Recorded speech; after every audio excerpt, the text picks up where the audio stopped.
Hello friends, good morning. Compare learning study में आप लोग का स्वागत है। आज हम देखते हैं सीटेट से रिलेटेड जो हमारा विषय है बाल विकास। इस बाल विकास में महत्वपूर्ण प्रश्न लेकर आए हैं जो इस टाइप के क्वेश्चन बनते हैं। तो हम देखते हैं पहला हमारा क्वेश्चन क्या है। तो हमारा पहला क्वेश्चन है, बाल केंद्रित शिक्षा शास्त्र की क्या विशेषता है। जो बाल केंद्रित शिक्षा शास्त्र की क्या विशेषता है, तो हम देखते हैं चार ऑप्शन में से हमारा कौन सा ऑप्शन सही होता है। तो ये है केवल पाठ्य पुस्तकें पर निर्भर होना। मतलब केवल पाठ्य पुस्तकें पर निर्भर होना, हम सिर्फ किताबों पर निर्भर नहीं रह सकते हैं। दूसरी है बच्चों के अनुभवों को प्रमुखता होना। तो दूसरी देखते हैं यंत्रवत याद करना। डी है योग्यताओं के आधार पर विद्यार्थियों को नामांकित करना तथा वर्गीकरण करना। मतलब इसमें जो कह रहे हैं कि नामांकित करना या तो वर्गीकरण करना, तो जो विद्यार्थी होता है उसका हम नामांकित और वर्गीकरण नहीं करेंगे, यह हमारा ऑप्शन गलत होता है। तो हम देखते हैं हमारा कौन सा ऑप्शन सही होता है। तो हमारा राइट आंसर बी सही होता है। बी सही होता है क्योंकि इसमें जो है बच्चे के अनुभव को प्रमुखता होना चाहिए। मतलब बच्चों के हम जब पढ़ाते हैं बच्चों के अंदर अनुभव होना चाहिए। ऐसे हम पढ़ाएं कि बच्चों के अंदर अनुभव उत्पन्न हो, उसका विकास हो, तो हम इसके माध्यम से उसको शिक्षा देंगे। तो जो बाल केंद्रित शिक्षा की विशेषता यह होता है कि जो बच्चों के अनुभवों को प्रमुखता से होना चाहिए। मतलब अनुभव जो होता है तो उनका विकास अंदर से कराना चाहिए कि अनुभव के द्वारा वह किसी कार्य को भी पकड़ सकते हैं, कर सकते हैं। और यह तीनों जो है गलत है क्योंकि इसमें पाठ्य पुस्तकों पर निर्भर हम नहीं रहते हैं और कोई भी किताब हो या कोई भी कविता हो हम याद नहीं करते हैं। तो हमारा राइट आंसर पहले का बी सही होता है। बी सही होता है। हम अगला क्वेश्चन देखते हैं दूसरा, संवेग एवं संज्ञान एक दूसरे से, यहाँ पे डैश है। तो हम देखते हैं मतलब हमारे चार ऑप्शन में से हमारा कौन सा ऑप्शन सही होता है। ए है पूर्णता या अलग, बी है स्वतंत्र, सी है सन्निहित, डी है संबंधित नहीं है। तो जो इसमें हमारा देखते हैं हमारा राइट आंसर क्या होता है। तो हमारा राइट आंसर दूसरे का सी सही होता है। दूसरे का सी सही होता है क्योंकि जो संवेग एवं संज्ञान है एक दूसरे से सन्निहित होते हैं। क्योंकि जब व्यक्ति जो होता है उस अपने व्यक्तित्व को समाज से जुड़कर वह सीखता है। समाज से जुड़कर सीखता है तो वह संवेग के माध्यम से, और उसी कार्य को जब सीख लेता है तो वह जो कार्य करने लगता है वह स्वतंत्र मतलब कार्य करने लगता है, वह समझने लगता है। तो जब समझता है तो जब किसी कार्य को जब करेगा कि समाज से जुड़ेगा और किसी कार्य को करेगा तो वह जब जुड़ता है तो एक उसका विकास जब होता है, मानसिक विकास, सामाजिक विकास, संज्ञानात्मक जो विकास होता है तो वह खुद ही करने लगता है। तो जब करने लगता है तो संवेग और संज्ञान जो होता है वह एक सन्निहित होता है क्योंकि यह जटिल होता है। यह किसी भी कार्य को करने में समाधान रखता है। मतलब जो कोई कार्य है और हम कर रहे हैं तो उसका जो समाधान हो रहा है, हल निकल रहा है, हाँ, उस हल को हो जा रहा है तो वह क्या है, संज्ञान है, संज्ञान होता है। तो जब संज्ञान यह हम करते हैं, संज्ञान तो जटिल होता है पर प्रोत्साहित किया जाता है कि संज्ञान को मतलब हम करेंगे तो समाज से जब हम जुड़ते हैं तो उस कार्य को करते हैं तो जो कार्य करते हैं उसका समाधान होता है वह सन्निहित होता है क्योंकि संवेग और संज्ञान एक सन्निहित होता है। तो हमारा राइट आंसर सी सही होता है। अगला क्वेश्चन देखते हैं तीसरा, संरचनात्मकवादी सिद्धांतों के अनुसार अधिगम के बारे में निम्नलिखित कथनों में से कौन सा सही है। जो इसमें पूछा है कि जो मतलब संरचनावादी के अनुसार यह पूछा गया है और कौन सा इसमें सही है। तो जब सही है तो हम अब ट्रिक ऐसे अंडरलाइन कर देंगे, क्योंकि हमें पता चले कि यह सही पूछा है।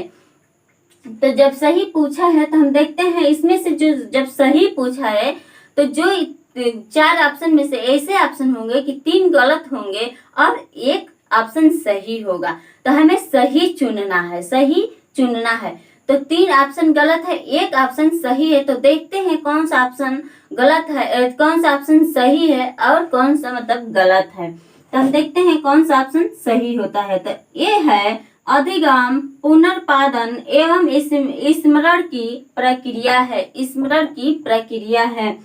बी है अधिगम यंत्रवत याद करने की प्रक्रिया है। सी है अधिगम आवृत्ति संबंधी के द्वारा व्यवहारों का अनुबंधन है, व्यवहारों का अनुबंधन है। डी है अधिगम सक्रिय विनियोजन विनियोजन के द्वारा ज्ञान की संरचना की प्रक्रिया है। तो हम देखते हैं हमारा कौन सा राइट आंसर होता है। तो इसमें जो सही आंसर पूछा था, तो इसमें हमारा सही आंसर जो होता है वह डी सही होता है, डी सही होता है। क्योंकि यह जो है अधिगम सक्रिय विनियोजन के द्वारा ज्ञान की संरचना की प्रक्रिया है, ज्ञान की संरचना की प्रक्रिया जो संरचनावादी के सिद्धांत के अनुसार है। और यह जो है तीनों हमारा तीनों ऑप्शन गलत है, इसलिए कि इसमें स्मरण पूछा है, स्मरण जब पूछा है यह निगेटिव होता है। और इसमें है याद करना, किसी भी प्रक्रिया को, किसी भी किताब से कोई भी कार्य को हम याद करके नहीं कर सकते हैं, याद करके नहीं कर सकते हैं। वह जो दूसरा कोई बताता है तो जो बालक होता है वह अपने माध्यम से उसका प्रयोग करता है, अपने माध्यम से उसे बताता है, अपने माध्यम से वह करता है, पर याद नहीं करता। याद भी जो है वह निगेटिव है, पॉजिटिव नहीं है। इसमें जो है इसमें आवृत्ति संबंधी जो ये भी है वह व्यवहार पे है, अनुबंधन नहीं किया जा सकता है। तो यह हमारा ऑप्शन गलत होता है। राइट आंसर डी सही होता है, तीसरे का डी सही होता है। हम अगला क्वेश्चन देखते हैं, चौथा। विद्यार्थियों को स्पष्ट उदाहरण एवं गैर उदाहरण देने के क्या परिणाम है, क्या परिणाम है। तो जो इसमें पूछा है कि स्पष्ट जो उदाहरण होता है, मतलब विद्यार्थियों को जो हम स्पष्ट देते हैं और गैर उदाहरण जो देते हैं, तो उसका परिणाम क्या निकलता है। तो हम देखते हैं 4 ऑप्शन में से हमारा कौन सा ऑप्शन सही होता है।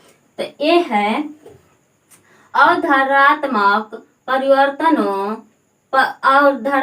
परिवर्तनों को प्रोत्साहित करने के लिए यह एक प्रभावशाली तरीका है, यह एक प्रभावशाली तरीका है। बी है विद्यार्थियों के मस्तिष्क में भ्रांतियों उत्पन्न करता है। तीसरी है यह अवधारणाओं की समझ में अभाव पैदा करता है। डी है यह अवधारणात्मक समझ के बजाय कार्यविधिक प्रतिक्रियात्मक ज्ञान पर ध्यान केंद्रित करता है। तो हम देखते हैं हमारा राइट आंसर क्या होता है। तो हमारा राइट आंसर ये सही होता है, चौथे का ये सही होता है। क्योंकि अवधारणात्मक जो परिवर्तन होता है उसको जब हम प्रोत्साहित करते हैं, बालक को जब हम किसी चीज को पढ़ाते हैं या किसी कार्य को करने के लिए कहते हैं, जब कोई कार्य बालक करता है तो उसे हम प्रोत्साहित करते हैं। प्रोत्साहित जब करेंगे तो बालक का जो सक्रिय होता है, बालक सक्रिय होगा। जब सक्रिय होगा तो जब विकास होता है तो बालक उस कार्य को करने में प्रोत्साहित होगा और उस कार्य को करने में उत्साह करेगा, मतलब उस कार्य को करने में उसको ऊपर प्रभाव पड़ेगा और करने की चाहत उत्पन्न होगी, वह कार्य करने की चाहत उत्पन्न होगी। तो हमारा राइट आंसर चौथे का ए सही होता है, चौथे का ए सही होता है। अगला क्वेश्चन देखते हैं, 5वां। व्यक्तित्व विभिन्नताओं का प्राथमिक कारण क्या है, प्राथमिक कारण क्या है। जो प्राथमिक कारण है, तो इसमें पूछा है जो व्यक्तित्व विभिन्नताओं का प्राथमिक कारण क्या है। तो हम देखते हैं 4 ऑप्शन में से हमारा कौन सा ऑप्शन सही होता है? तो ये है लोग के द्वारा माता पिता से प्राप्त आनुवंशिक संकेत पद्धति कोड, यह जो होता है कोड होता है। तो यह जो है माता पिता के द्वारा जो हमें वांशिकता जो होती है वह संकेत और पद्धति होती है, वह इसमें बता रहा है। दूसरा देखते हैं जन्मजात विशेषताएं। तीसरा पर्यावरणीय प्रभाव। चौथा है आनुवंशिकता एवं पर्यावरण के बीच जटिल पारस्परिक क्रिया है। तो हम देखते हैं हमारा राइट आंसर क्या होता है। तो हमारा राइट आंसर डी सही होता है, डी सही होता है, क्योंकि यह यह है आनुवंशिकता एवं पर्यावरण से। तो जब आनुवंशिकता जो होता है वह वंशानुक्रम को भी कहते हैं। जब वंशानुक्रम एक माता पिता के द्वारा ही मिलता है, तो जब माता पिता के द्वारा ही मिलता है, तो यह जो आनुवंशिकता है वह जब माता पिता के द्वारा होता है, तो बालक जब पैदा होता है तो वह पर्यावरण के बीच में आता है। और जब पर्यावरण के बीच में आता है तो घिरा होता है, मतलब चारों तरफ से घिरा होता है। तो वह जो होता है कि जब घिरा होता है तो समाज से धीरे धीरे समाज से जुड़ता है। तो वह एक पहले जुड़ता है तो वह जटिल होता है, मतलब उसे समझ नहीं आता है, तो वह जटिल उसको महसूस होते हैं। तो जटिल पारस्परिक क्रिया है, जो जटिल पारस्परिक क्रिया है वह धीरे धीरे उसे हर कार्यों को, हर एक बातों का अनुभव हो जाता है, बातचीत करने लगता है। तो उसका जब विकास हो जाता है तो वह समझने लगता है। तो हमारा राइट आंसर पांचवें का डी सही होता है, डी सही होता है। आज का प्रश्न इतना ही, कल मिलेंगे एक नए वीडियो के साथ। यह वीडियो अच्छा लगे तो लाइक शेयर, इस चैनल को सब्सक्राइब करना ना भूलें। धन्यवाद।